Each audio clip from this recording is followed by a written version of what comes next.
Bueno, buenas. Seguimos aquí con nuestro club de lectura. Estamos con el libro de Los gigantes de la literatura universal. Estamos con la obra de Decamerón, de Boccaccio. Es una colección de Crezza. Bueno, y vamos a continuar y vamos a ir en el cuento primero de la jornada 1, como se le llama. Y vamos a ver lo que es el cuento primero. Dice: Ciapelleto engaña a un santo fraile por medio de una falsa confesión y muere, habiendo sido en vida hombre de pésimas costumbres. Muerto alcanza fama de santidad y todos le llaman San Ciapelleto. Vamos a ver. Dice: conveniente es, queridísimas señoras, que a cuantas obras hace el hombre les dé principio con el admirable y santo nombre de aquel que fue el autor de ellas, por lo cual, tocándome a mí ser el primero en la relación de nuestros cuentos, me propongo empezar por una de sus maravillas, para que se afirme nuestra esperanza en él como en cosa inmutable y sea por siempre bendito su nombre. Bueno, aquí estamos hablando de que el que empieza con el primer cuento es Pánfilo. Dice: evidente es que todas las cosas terrenales son mortales y transitorias, llenas de enojos, angustias, fatigas y sometidas a infinidad de peligros, a los cuales nosotros, que vivimos mezclados con ellas y somos parte de ellas, no podríamos sobrevivir si una especial gracia de Dios no nos prestase fuerzas y perspicacia. Ahora bien, no es de creer que alcancemos esa gracia por nuestros méritos, sino por su benignidad impetrada por las súplicas de aquellos que, habiendo sido mortales como nosotros, cumplieron su santa voluntad mientras vivieron, y ahora son eternamente dichosos. A ellos, como abogados, conocedores por experiencia propia de nuestra fragilidad, dirigimos generalmente nuestras oportunas súplicas, quizá porque no nos atrevemos a elevarlas directamente a tan supremo juez.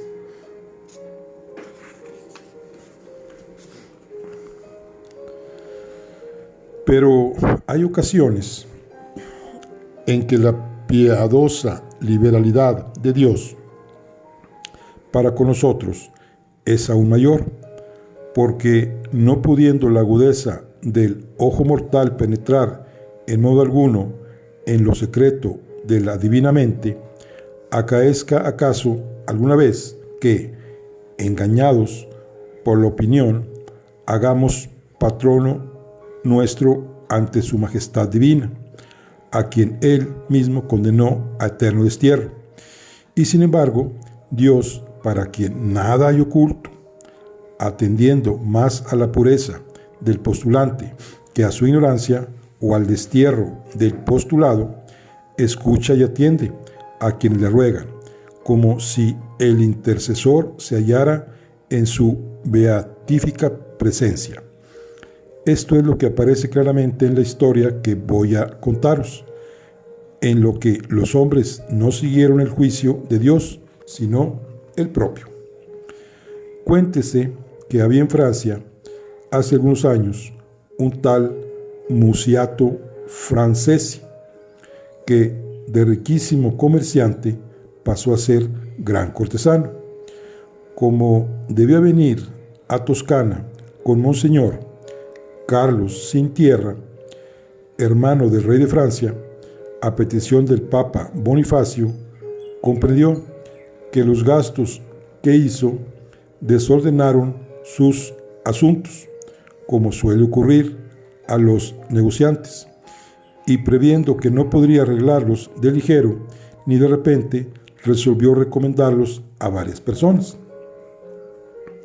Para todos halló modo. Solo una cosa le ofrecía dificultad. Era difícil encontrar la persona suficientemente hábil para poder cobrarle los créditos concedidos a los borgoñones. El motivo de su dificultad consistía en saber que los borgollones eran de mala índole, pendencieros, chismosos, calumniadores y desleales, por lo que no se le ocurriría un hombre de parecida maldad y en quien pudiera depositar alguna confianza para oponerlo a la mala fe de aquellos. Tras reflexionar largamente, acudióle a la mente un tal Ciaprello de Prato,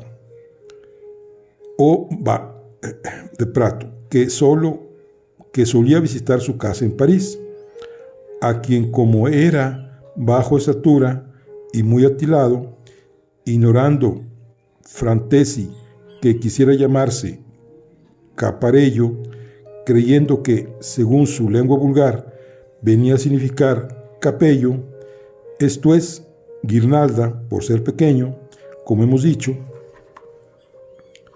llamábale Ciapelleto, y como tal era conocido en todas partes, siendo pocos los que le llamaban Ciaperello. El tal Ciapelleto llevaba un género de vida especial. Siendo notario, experimentaba inmensa turbación cuando alguna de sus actas no era tenida por falsa, de las cuales había hecho tantas como le hubiesen pedido.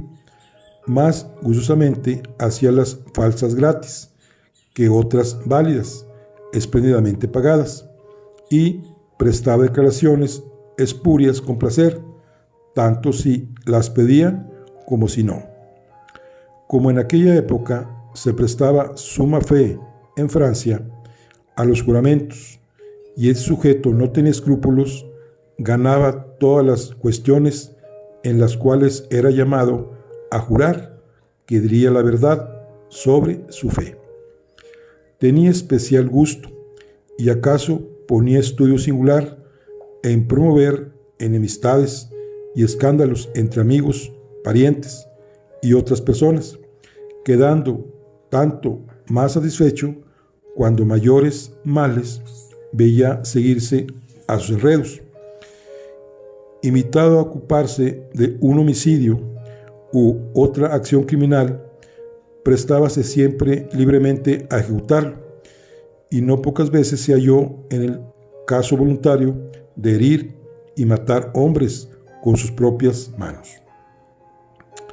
Como era muy colérico, blasfemaba el nombre de Dios y de los santos, y la más pequeña contrariedad lo enfurecía hasta lo indecible. Nunca acudía a la iglesia. En cambio, frecuentaba con agrado las tabernas y lugares deshonestos. Tenía tanta afición a las mujeres como la tienen los perros al palo, pero se recreaba más que cualquier otro miserable. Habría robado en secreto y en público, con la misma confianza y tranquilidad con que un santo varón habría dado limosna. Le dominaba la gula. Era jugador apasionado y tramposo, y solía usar dados preparados. ¿Por qué desciendo a tantos detalles cuando basta decir que era quizá el hombre peor nacido? Sus atrocidades se sufrieron durante mucho tiempo gracias a la protección de Musiato, ya por los particulares a quienes con bastante frecuencia injuriaba, ya por la corte a la que injuriaba aún más. Habiendo pues recordado mi ser Musiato a Ciapalletto, cuya vida conocía a fondo, pensó que éste debía ser el hombre que la mala fe de los borgollones requería. Le mandó llamar y le dijo: como ya sabes, mi ser Ciapalletto, quiero abandonar definitivamente este país, y dado que, entre otros, tengo cuentas que saldar con por los borgoñones, gente de mala fe, no sé a quién pueda encargar el cobro de lo que me debe, puesto que actualmente tus ocupaciones son pocas. Encárgate tú de eso, y yo te daré alcanzar el favor de la corte. Además, te daré una buena parte de las cantidades que cobres. Ciapalletto, a quien sus malas acciones no habían enriquecido y que por otra parte veía alejarse al que había sido por mucho tiempo su sostén, decidióse sin demora y contestó que aceptaba con gusto su encargo. Puestos ambos de acuerdo, recibidas por Ciapalletto la procura y las cartas favorables del rey, apenas Musiato hubo partido para Italia, Ciapalletto se dirigió a Borgoña, donde casi nadie lo conocía. Ahí, contra su costumbre, empezó a querer cobrar a las buenas y mansamente a los deudores de Musiato, como si reservase para última hora el irritarse. Actuando así y hospedándose en casa de dos hermanos prestamistas florentinos que le honraban por atención a Musiato, acaeció que se puso enfermo poco después de su llegada. Los dos hermanos mandaron llamar al médico y criados que le sirviesen y pudiera recobrar la salud, pero todo auxilio era inútil. El paciente, que ya era anciano y había llevado una vida desordenada, iba cada día de mal en peor, como un enfermo próximo a la muerte. Los dos hermanos lamentaban esto en gran manera, y un día, bastante cerca de la habitación donde yacía Ciapalletto, empezaron a hablar entre ellos. ¿Qué haremos con este hombre?, preguntábale el uno al otro. Tenemos que obrar con él con cautela, porque echarle de nuestra casa en tal estado sería una crueldad y daría lugar a censura. Se nos tendría por desconsiderados, viendo que le hemos recibido antes y luego le hemos hecho servir y medicar con tanto esmero, y que ahora, sin haber hecho él nada que pudiera desagradarnos, lo echamos de casa moribundo. Por otra parte, ha sido un hombre tan malo que no querrá confesar ni recibir los sacramentos, y si muere así, será enterrado en la fosa común, como un perro. En el caso de que confesase, tantos y tan horribles son sus pecados que no habrá monje ni sacerdote que pueda absolverlo, de modo que, no estando absuelto, se le echará también a la fosa. Si esto sucede, la gente de la ciudad, prevenida ya contra nosotros por nuestro oficio, que se tiene por inicuo, del que todos hablan mal, por las ganas que tienen de saquear nuestra casa murmurará y gritará: estos perros lombardos que no son recibidos por la iglesia, no queremos que vivan entre nosotros. Acudirán a nuestra casa y tal vez no solo la saqueen, sino que quizá también se ensañen con nosotros mismos. Desde luego, si este hombre muere, corremos peligro. Si Apelleto, que según queda dicho, yacía cerca de ahí, tenía fino el oído, como suele suceder en los enfermos, y oyó perfectamente toda aquella conversación, hizo llamar a los dos hermanos y les dijo: no quiero que tengáis vacilación alguna respecto a mí, ni temáis os sobrevenga por mi causa ningún perjuicio. He oído vuestra conversación y estoy seguro de que sucedería lo que teméis si yo muriese, como habéis pensado, pero eso no acontecerá.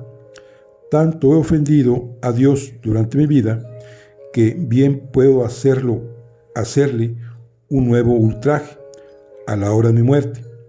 No importará uno más o menos.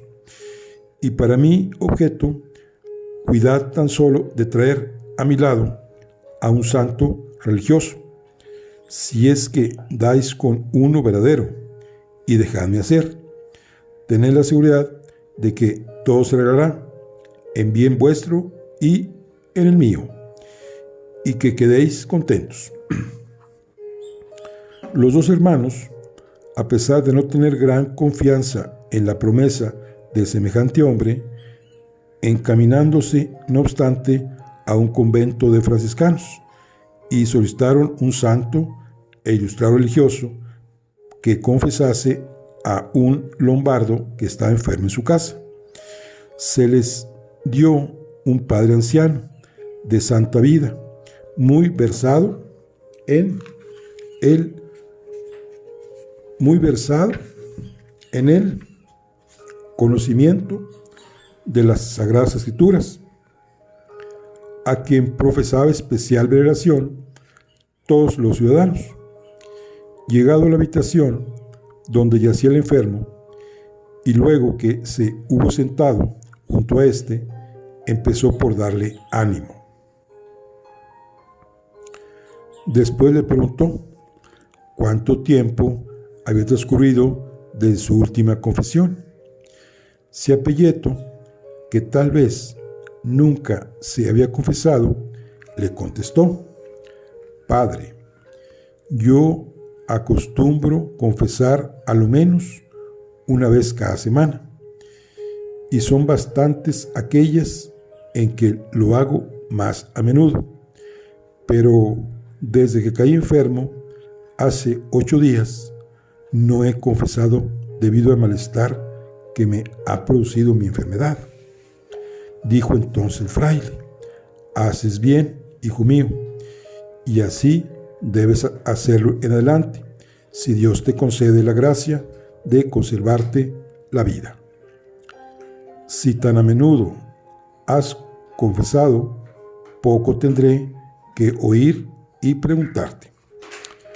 Replicó Apelleto: no digáis eso, reverendo padre. Jamás confieso por a menudo que lo hago, sin revisar todos los pecados que recuerdo haber cometido desde el día que nací hasta aquel momento.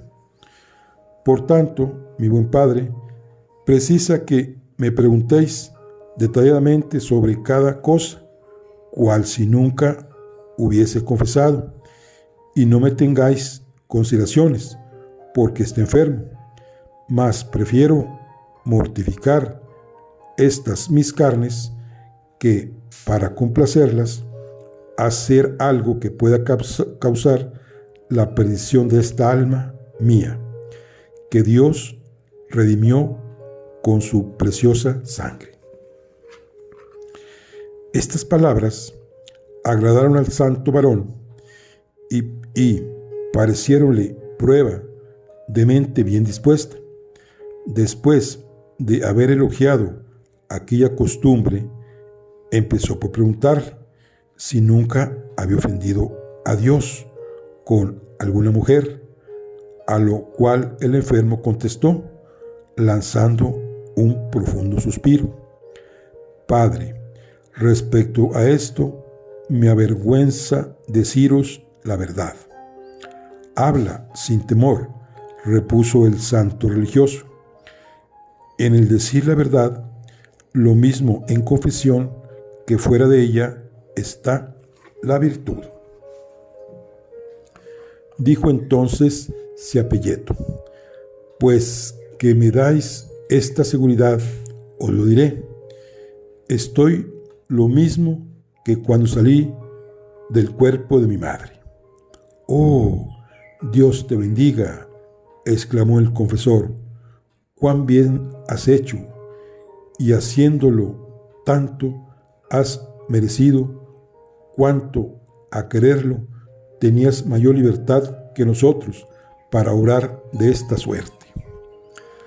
Después de esto le preguntó si había desagradado a Dios con el pecado de la gula, a lo cual, entre fuertes suspiros, Ciapelleto contestó que sí, y muchas veces, pues a pesar de que él, además de los ayunos de Cuaresma que cada año hacen las personas devotas, tenía la costumbre de ayunar a pan y agua 3 días de la semana. Recordaba haber bebido con tal gusto el agua, especialmente después de haber hecho algún trabajo fatigoso, oyendo en peregrinación como los borrachos beben el vino. Añadió que muchas veces había deseado ardientemente oler las ensaladas de hierbas que recogen las mujeres cuando van al campo, y otras muchas le había parecido mejor comer en ayunar que ayunar, a lo cual repuso el religioso: estos pecados, hijo mío, son naturales y veniales. Por consiguiente, no quiero que cargues más con ellos. Tu conciencia. A todo hombre le acaece, por santo que sea, parecerle buena la comida después de un largo ayuno y buena la bebida después de la fatiga. Oh, Padre mío, respondió el enfermo, no me digáis esto para consolarme, pues no ignoro que las cosas que se hacen en lor de Dios tienen que ser perfectas y sin mancha alguna, y quien así no procede, peca. El religioso, contento al oírle hablar así, repuso: me causa placer que así lo sepas, y mucho me complace tu pura y delicada conciencia en este punto. Pero dime, ¿caíste en el pecado de avaricia, deseando más de lo justo, o guardando indebidamente lo que no debiste tener?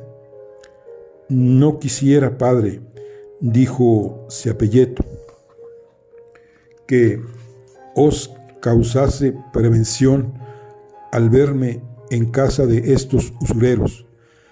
Nada me liga a ellos. Ante bien, he venido para amonestarles y hacerles abandonar este abominable negocio.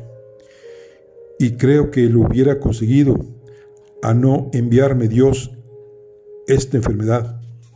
Sabed, pues, que mi padre me dejó una buena herencia, y que una vez muerto él, consagré a Dios la mayor parte de sus bienes. Después, para atender a mi sustento y también poder ayudar a los pobres de Jesucristo. De hecho, mis pequeños negocios en los que he deseado ganar y siempre he ido a medias en los beneficios con los pobres, invirtiendo mi parte en mis necesidades y entregándoles la otra, y en esto Dios me ha bendecido, de tal suerte que siempre han sido prósperos mis asuntos. Has obrado bien, repuso el religioso, pero dime, ¿te has encolezado alguna vez? Confieso que lo he hecho muy a menudo, respondió Ciapelleto. ¿Quién podría contenerse viendo todo el día a los hombres cometer indignidades, no cumplir los mandamientos de la ley de Dios y no temer sus juicios? Ha habido bastantes ocasiones en que hubiese preferido morir que pasar por el dolor de ver a los jóvenes ir en pos de la vanidad, jurar y perjurar, frecuentar las tabernas, no visitar los templos y seguir el camino de la perdición antes que el de Dios. Dijo entonces el confesor: justa es esta cólera, hijo mío, pero ¿no podría tal vez en algún caso haberte inducido a cometer algún homicidio o maltratar a alguien o inferir ofensas? A lo cual respondió Ciapelleto: como decís tales palabras vos, Padre, que me parecéis un santo varón, oh, si me hubiese ocurrido tan solo un pequeño pensamiento de hacer con alguien semejante cosa, ¿creéis que podría afirmar que Dios me ha sostenido tanto? A la gente infame le es dado obrar de ese modo. Siempre que he visto a alguno de esos desgraciados, he rogado a Dios por su conversión. Dime, hijo mío, prosiguió el confesor, ¿no has declarado nunca en falso contra alguien, o hablado mal del prójimo, o quitado cosas ajenas sin consentimiento de su dueño? Ciertamente que sí.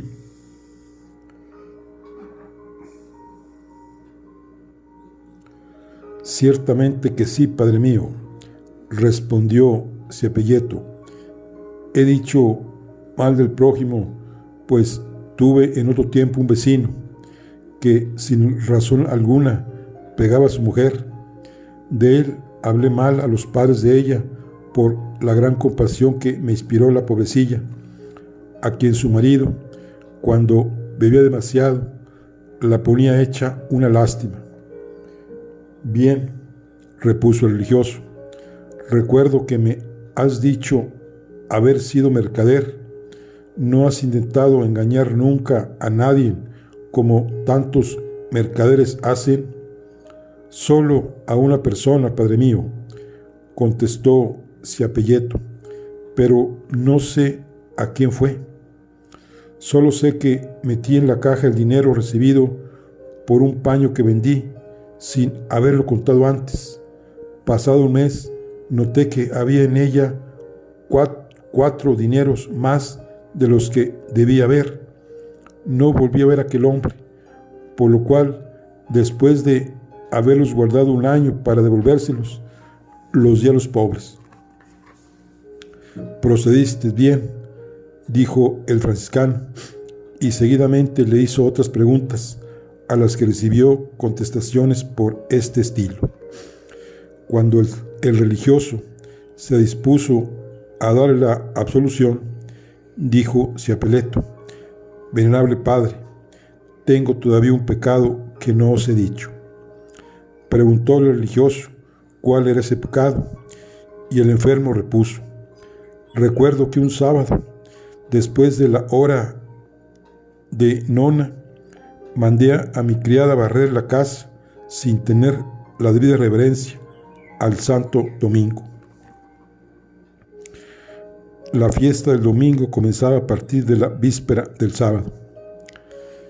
Esto, hijo mío, dijo el religioso, es cosa leve. No digáis tal, replicó Ciapelleto. El domingo merece ser venerado pues en tal día resucitó de muerte a su vida nuestro Señor.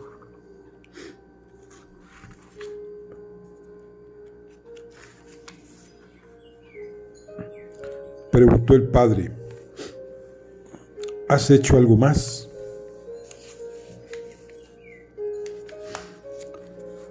Sí, padre, respondió Miser Ciapelleto.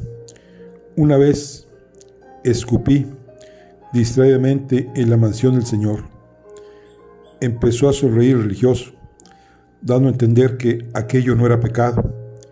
Hijo mío, esto no merece la pena. Nosotros, que somos sacerdotes, escupimos todos los días. A lo que replicó Ciapelleto: cometéis una acción muy fea, porque nada debe tener tan limpio como el templo, donde se ofrecen sacrificios al Señor. Luego, de varias cosas por el estilo, y al fin el hipócrita empezó a suspirar y gemir con todo el fingimiento de que era capaz. ¿Qué tienes, hijo mío?, preguntó el confesor. ¡Ay de mí!, exclamó Ciapelleto, me ha quedado un pecado que jamás confesé por la mucha vergüenza que me causa. Siempre que lo recuerdo, me pongo a llorar y paréceme cosa cierta que Dios nunca tendrá piedad de mí por este pecado. Vamos, hijo mío, dijo entonces el religioso, ¿qué pecado es ese? Aunque un hombre fuese culpable de todos los crímenes cometidos desde que el mundo es mundo y de cuantos se cometen mientras dure el mundo, si se arrepiente y tuviese el arrepentimiento que en ti veo, es tanta la bondad y la misericordia de Dios que confesándolos se los perdonaría. Habla pues con entera confianza. Entonces dijo Ciapelleto sin dejar de gemir: ay de mí, padre, este pecado es demasiado grande. Apenas puedo creer que jamás sea perdonado por Dios, a menos que con vuestras oraciones me ayudéis a calmar su cólera. A lo cual dijo el religioso: declaro sin temor que yo te prometo rogar al Señor por ti. Pero Ciapelleto lloraba y no lo decía. El franciscano seguía animándole a hablar, y después que, sin cesar de llorar, le hubo tenido mucho rato en suspenso, Ciapelleto lanzó un gran suspiro y dijo: ya que vos, Padre mío, prometéis rogar por mí, os lo diré. Sabed que siendo niño todavía le dirigí a mi madre una blasfemia. Esto, hijo mío, dijo el monje, lo consideras un gran pecado. Algunos hombres blasfean de Dios a cada paso y se perdona al que se arrepiente de haberlo blasfemado. ¿No crees que Él te perdone esto a ti? No llores, anímate y cree firmemente que aun cuando hubiera sido uno de los que le crucificaron, teniendo la contrición que en ti veo, serías perdonado. ¿Cómo?, exclamó Ciapelleto. Mi dulce madre, que me tuvo 9 meses día y noche en su seno, y más de 100 veces en sus brazos, hice muy mal al injuriarla. Este pecado es demasiado grande. Si vos no rogáis a Dios por mí con todo vuestro fervor, no me será perdonado. Viendo el confesor que nada le quedaba por decir al enfermo, le bendijo y le dio la absolución, considerándolo hombre de gran santidad, puesto que creía plenamente ser cierto cuanto le había dicho. Y quien no lo creyera, viendo a un hombre expresarse así a la hora de la muerte, luego, terminada la ceremonia, le dijo: hijo mío, con la ayuda de Dios, no tardarás en recobrar la salud, pero si acaeciese que él llamara a sí tu bendita y bien dispuesta alma, tendrás inconveniente en que tu cuerpo sea inhumado en nuestro convento. A lo cual contestó Cepelleto: indudablemente no quisiera hallarme en otro sitio después que me habéis prometido orar a Dios por mí, sin contar con que siempre he sentido especial predilección hacia vuestra orden. Por eso os ruego que cuando lleguéis a vuestro convento, hagáis que venga a mí el verdadero cuerpo de nuestro Salvador, que por la mañana consagráis en el altar, pues aun cuando no sea digno de ello, deseo con licencia vuestra tomar y recibir después la santa y última unción, a fin de que, si como pecador he vivido, muera a lo menos como cristiano. Le contestó el santo varón: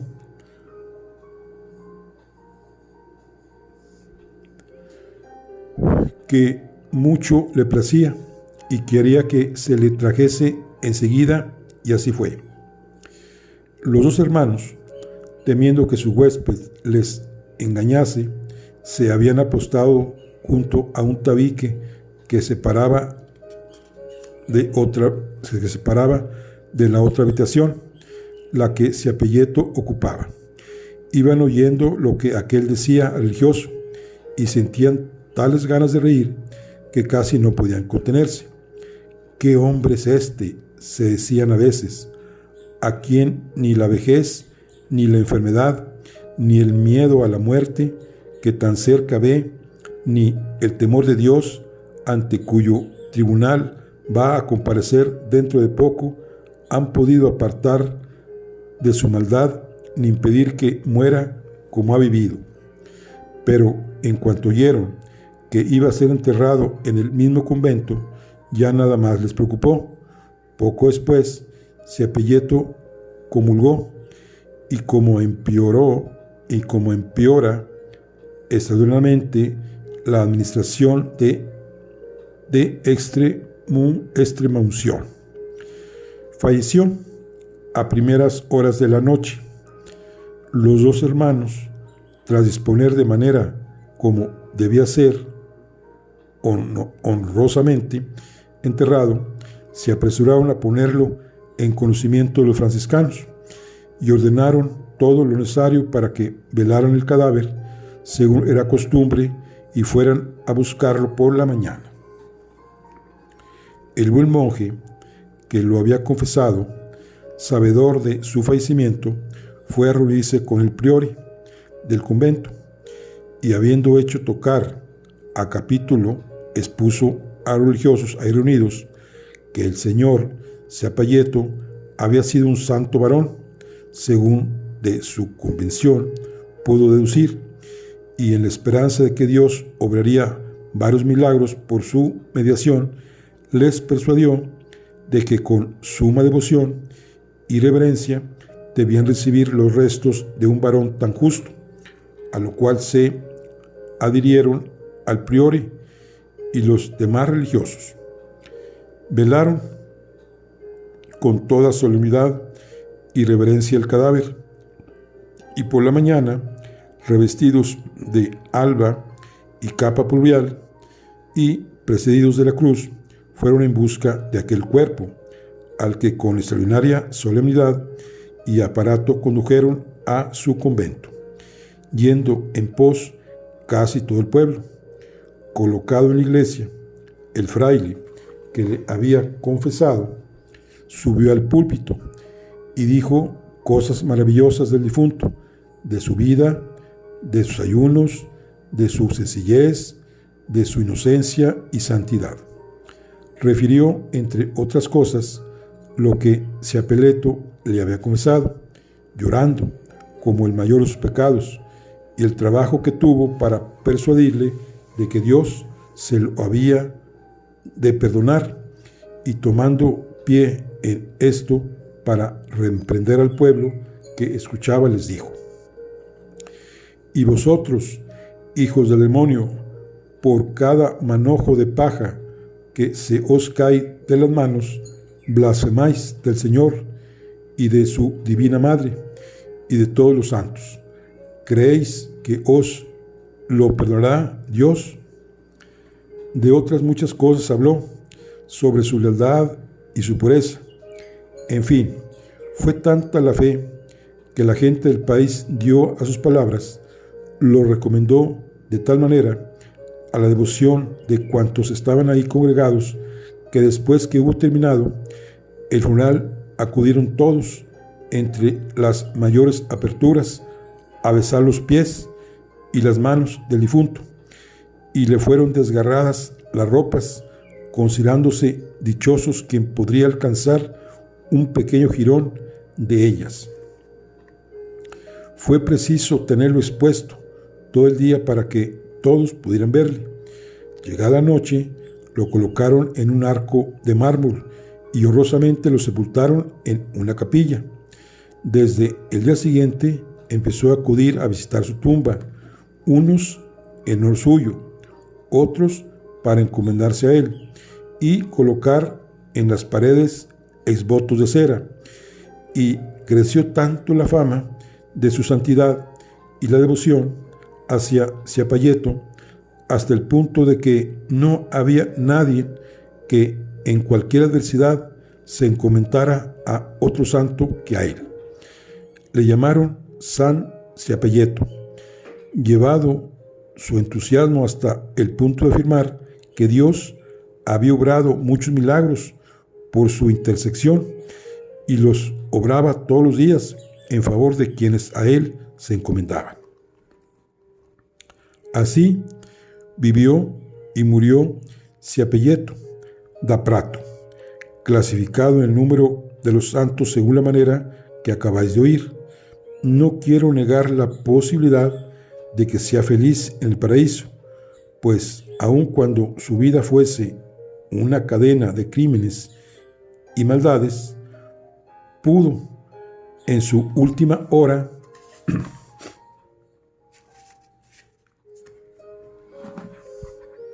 sentir tal contrición que acaso Dios tuvo misericordia de él y le recibió en su reino. Pero como esto se ignora, prefiero razonar de acuerdo con la evidencia y supongo que ese tal mejor estará en poder del diablo, en infierno, que en el paraíso. Y si es así, debe reconocerse cuán grande es la benignidad de Dios hacia nosotros, pues atendiendo no a nuestro error, sino a la pureza de nuestra fe, al tomar por intercesor nuestro a un enemigo suyo, creyéndole amigo, nos atiende como si recurriésemos a un santo de verdad, para que fuese él el mediador de su gracia.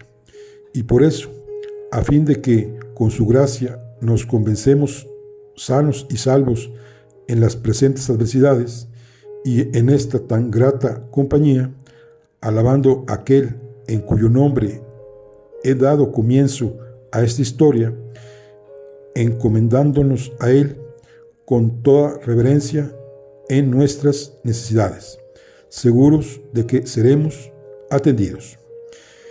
Y dicho esto, se calló. Bueno, aquí concluimos lo que es el primer cuento. Es el primer cuento de la jornada 1. Este cuento fue narrado por Pánfilo. Nos vemos en la siguiente. Hasta luego.